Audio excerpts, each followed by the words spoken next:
الصلاة والسلام عليك يا رسول الله وعلى آلك وأصحابك يا حبيب الله. الصلاة والسلام عليك يا نبي الله وعلى آلك وأصحابك يا نور الله. میٹھے میٹھے اسلامی بھائیوں، درود پاک پڑھنے کے بے شمار فضائل و برکات ہیں. حضرت ابو ہریرہ رضی اللہ تعالیٰ عنہ سے مروی ہے، رسول اللہ صلی اللہ تعالی علیہ وسلم نے فرمایا، جمعرات کے روز اللہ عز و جل اپنے فرشتے بھیجتا ہے جن کے پاس چاندی کے کاغذ اور سونے کے قلم ہوتے ہیں.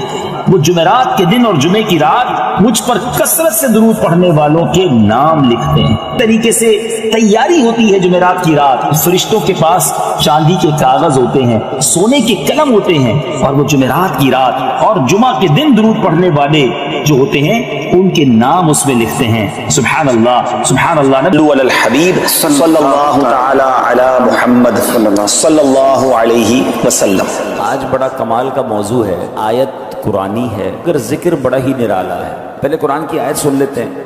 اللہ کریم قرآن مجید میں ارشاد فرماتا ہے، بسم اللہ الرحمن الرحیم، وَمَن يَخْرُجْ مِن بَيْتِهِ مُهَاجِرًا إِلَى اللَّهِ وَرَسُولِهِ ثُمَّ يُدْرِكْهُ الْمَوْتُ فَقَدْ وَقَعَ أَجْرُهُ عَلَى اللَّهِ وَكَانَ اللَّهُ غَفُورًا رَحِيمًا.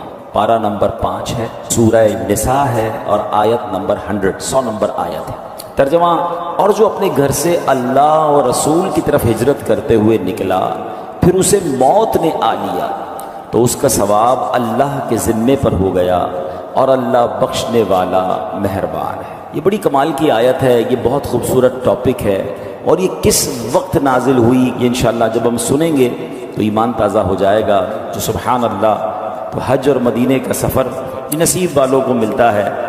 کاش وہ دن بھی جلد آئے جب ہم گناہ گاروں کو بھی یہ سعادت ملے، ہمیں بھی مکہ مدینے سے بلاوا آ جائے، ہم گناہ گاروں کو بھی مدینہ منورہ کی حاضری نصیب ہو جائے. پر آج بات کریں گے اسپیشلی مدینہ منورہ کی، کیونکہ اس جو آیت ہم نے سنی ہے نا، اس کا شان نزول کیا ہے، اس کا بیک گراؤنڈ کیا ہے. کیا فرمایا؟ اور جو اپنے گھر سے اللہ اور رسول کی طرف ہجرت کرتے ہوئے نکلا. قرآن کہتا ہے، پھر فرمایا ثم يدركه الموت فقد وقع اجره على الله، پھر اسے موت نے آ لیا تو اس کا ثواب اللہ کے ذمے پر ہو گیا. وكان الله غفورا رحيما، اور اللہ بخشنے والا مہربان ہے. ماجرا کیا تھا؟ ایک صحابی تھے، نبی پاک علیہ الصلوۃ والسلام اپنے صحابہ کے ساتھ مکے سے ہجرت کر کے مدینے چلے گئے تھے. اب سارے صحابہ ایمان والوں کو یہ حکم تھا کہ وہ بھی ہجرت کر کے مدینے آ جائیں، تو ایک ایک کر کے سارے پہنچ گئے تھے. مگر مکے میں ایک صحابی تھے جن کا نام تھا دمورہ بن جندب. اب ان کا یہ مکے میں رہ گئے تھے، ان کو بھی ہجرت کا حکم تھا. اب یہ کسی مجبوری کی بنا پر ہجرت نہیں کر پائے تھے، عمر ان کی بہت ہو گئی تھی، بیماری بھی بہت زیادہ تھی. ظاہر ہے کہ آج کل کا تو ٹریول نہیں ہے نا کہ ویل چیئر پہ بٹھا کے جہاز میں بٹھایا اور فوراً دنیا کے ایک کونے سے دوسرے کونے لوگ بیماروں کو بھی پہنچا دیتے ہیں. پہلے تو اونٹوں پر گھوڑوں پر سواری ہوتی تھی، تو اس میں کئی دن سفر ہوتا تھا. یعنی بتایا جاتا ہے کہ مکے سے مدینے جو آج ٹرین کے اندر 2.5 گھنٹے میں بندہ پہنچ جاتا ہے اور گاڑی کے اندر 4-5 گھنٹے میں پہنچ جاتا ہے، اس زمانے میں 7 دن اور 7 راتیں لگتے تھے. 7 ڈیز کا سفر تھا جس میں دن بھر سفر ہوتا تھا، رات کسی ریگستان میں پڑاؤ ڈالنا پڑتا، جب جا کے لوگ مکے سے مدینے پہنچتے تھے. تو اب کیا ہوا کہ وہ جب بیمار تھے نہیں جا پا رہے تھے، لیکن ان کا دل بڑا مچلتا تھا. وہ نبی پاک کی یاد آتی تھی، آقا علیہ الصلوۃ والسلام کے دربار میں جانا تھا. تو انہوں نے اپنے اہل خانہ سے کہا کہ میرا سامان باندھو اور مجھے سواری پہ بٹھا دو. میرے پاس مال تو ہے نا، میں سواری تو استعمال کر سکتا ہوں، تو مجھے سواری پر بٹھا دو. گھر والوں نے کہا آپ کی طبیعت ٹھیک نہیں ہے، آپ اتنا لمبا سفر کیسے کریں گے، اور آپ اتنا ٹریول اکیلے کیسے کریں گے؟ آپ بول بھی پراپر نہیں پا رہے تھے. تو انہوں نے پوچھا جانا کدھر ہے؟ تو انہوں نے اشارے سے مدینے کی طرف بتایا کہ مجھے مدینے جانا ہے، مجھے میرے نبی کے پاس جانا ہے صلی اللہ تعالیٰ علیہ وسلم. آپ کے لیے زبردست وظیفہ لے کر آیا ہوں. اگر آپ بیماری سے شفا چاہتے ہیں درود پاک پڑھیے، قرض سے نجات چاہتے ہیں درود پاک پڑھیے، آپ روزی میں برکت چاہتے ہیں تو درود پاک پڑھیے، آپ عزتوں میں اضافہ چاہتے ہیں تو درود پاک پڑھیے، آپ پریشانیوں سے مصیبتوں سے بچنا چاہتے ہیں درود پاک پڑھیے، بلاؤں وباؤں سے بچنا چاہتے ہیں درود پاک پڑھیے. درود پاک نعمت کتنی بڑی ہے، درود پاک پڑھنے والے کے بارے نیارے ہو جاتے ہیں. اللہ کی رحمتیں نازل ہوں، رب کی طرف سے سلامتی نازل ہو، تو اور کیا چاہیے؟ اس پرفتن اس خطرناک دور میں جب بلائیں ہیں، وبائیں ہیں، ٹینشنیں ہیں، پرابلمز ہیں، خوف ہے، اور ہر بندہ چاہتا ہے کہ وہ سیکیور رہے، صبح گھر سے جائے شام گھر خیر سے آئے، کاروبار پہ خیر رہے، گھر میں خیر رہے، فیملی میں برکت رہے۔ وہ کون سا طریقہ ہے جس سے مجھے یہ سیکیورٹی مل جائے؟ مجھے بتاؤ کہ جس کے سر پر رحمتوں کا سایہ رہے اسے پھر کیا پرابلم ہے؟ اور اللہ کی رحمت کس کے ساتھ ہے کہ جو ایک بار درود پاک پڑھے اس پر 10 رحمتیں نازل کی جاتی ہیں۔ اب کیا کیا، جب بڑی انہوں نے ضد کی، ورنہ آپ کو اندازہ ہے کہ بندہ بیمار ہو، اتنی بڑی عمر ہو تو گھر والے کہیں نہیں جانے دیتے، مگر آپ کا شوق ایسا تھا، آپ کی تڑپ ایسی تھی کہ آپ کا سامان سواری پر رکھا اور آپ کو اس سواری پر بٹھا دیا اور آپ کی سواری چل پڑی۔ اللہ اکبر!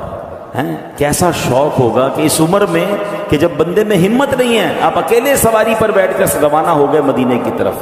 سبحان اللہ! اعلیٰ حضرت امام اہل سنت کا ایک شعر ہے نا، شوق روکے نہ رکے، پاؤں اٹھائے نہ اٹھیں، کیسی مشکل میں ہے اللہ تمنائی دوست۔ کہ ایک ایسا شوق ہے کہ رکنے نہیں دیتا، حالت یہ کہ پیر بھی نہیں اٹھ رہا، مگر ان دونوں مشکلوں میں جو نبی پاک سے محبت رکھنے والا ہے وہ اس کے بھی لطف اٹھا رہا ہے۔ آپ بیٹھ گئے سواری پر، روانہ ہو گئی سواری۔ اب جب یہ سواری روانہ ہوئی تو اگر آج کا نقشہ دیکھیں تو آپ 11 کلومیٹر سے زیادہ سفر نہیں کر پائے۔ جو ماشاءاللہ مکے گئے ہیں وہ جلدی پک کر لیں گے میری بات کو۔ ایک مسجد ہے جس کو مسجد عائشہ کہا جاتا ہے، مسجد عمرہ بھی کہا جاتا ہے، ایک اس کا نام مسجد تنعیم بھی ہے، وہ اب مسجد ہے۔ اس ایریا میں ہی آپ پہنچ پائے، یعنی ابھی آپ مکے سے تھوڑا ہی باہر نکل پائے کہ آپ کا انتقال ہو گیا، آپ مدینے پہنچ نہیں سکے۔ تو اب کیا ہوا کہ لوگوں نے باتیں کرنا شروع کی کہ کاش یہ مدینے پہنچ جاتے تو ان کا ثواب کمپلیٹ ہو جاتا، ان کی ہجرت کمپلیٹ ہو جاتی، یہ مزید ثواب کماتے۔ تو قرآن پاک کی آیت نازل ہوئی اور اس آیت میں کیا رب نے فرمایا؟ سبحان اللہ! میرے رب کی شان دیکھیں، اللہ کریم کی بارگاہ میں ہے نا، یہ فلسفہ سمجھ لیں، وہاں دل دیکھا جاتا ہے، عمل کی باری تو بہت بعد میں آتی۔ آپ کی نیت کیا تھی؟ آپ نے نیت کر کے کام شروع کر دیا نا، بے شک نہ کر پائیں، میرا کریم جانتا ہے کہ اس کی نیت کیا تھی، اللہ وہ اجر عطا فرما دیتا ہے۔ اب کیا دیکھیں قرآن کی آیت نازل ہوئی، کیسے زبردست صحابی ہیں، ان کا جذبہ کیسا تھا مدینے پہنچنے کا، نبی پاک سے ملاقات کا شوق کیسا تھا کہ ان کے اس عمل پر قرآن کی آیت نازل ہوئی۔ اور سچی بات یہ رہتی دنیا کو ایک رہنمائی کے مدنی پھول بھی مل گئے کہ قرآن کیا کہتا ہے، وَمَن يَخْرُجْ مِن بَيْتِهِ مُهَاجِرًا إِلَى اللَّهِ وَرَسُولِهِ، فرمایا جو اپنے گھر سے اللہ اور رسول کی طرف ہجرت کرتے ہوئے نکلا، ثم يدرك الموت فقد وقع اجره على الله، فرمایا پھر اسے موت نے آ لیا تو اس کا ثواب اللہ کے ذمے پر ہو گیا۔ پہنچ نہیں سکا مگر اگر راستے میں نکل گیا نا تو ثواب پکا ہو گیا۔ پھر کیا فرمایا؟ وَكَانَ اللَّهُ غَفُورًا رَحِيمًا، اللہ بخشنے والا ہے، مہربان ہے۔ یعنی یہ مت کہو کہ مدینے پہنچ نہ پائے، ہجرت کر نہ پائے، ثواب ملا نہیں، ارے اچھی نیت کر کے یہ نکل گیا، بے شک راستے میں انتقال ہوا، اسے پورا پورا اجر مل گیا۔ سبحان اللہ سبحان اللہ۔ اب دو باتیں اس واقعے سے جو سیکھنا ہے آج ہمیں، جو میسج لینا ہے، وہ دو باتیں ہیں۔ پہلی بات تو ہمیں یہ سیکھنی ہے کہ نیت کر لی آپ نے، پکی نیت ہے تو اللہ اس کا ثواب عطا فرما دیتا ہے۔ مجھے 2-3 واقعات یاد آ رہے ہیں۔ ایک بزرگ تھے، کہیں سے ٹریول کرتے ہوئے جا رہے تھے، راستے میں انہوں نے ایک بہت بڑا جو ہے مٹی کا ڈھیر دیکھا، اور اس وقت اس قوم کے اندر جو ہے نا قحط تھا، لوگ بھوکے تھے، کھانے کو نہیں تھا۔ انہوں نے سوچا کاش یہ پورا ڈھیر جو ہے نا اناج کا ہوتا اور میرا ہوتا تو میں یہ پورا اناج اللہ کے بندوں پر خیرات کر دیتا، سب کو بانٹ دیتا۔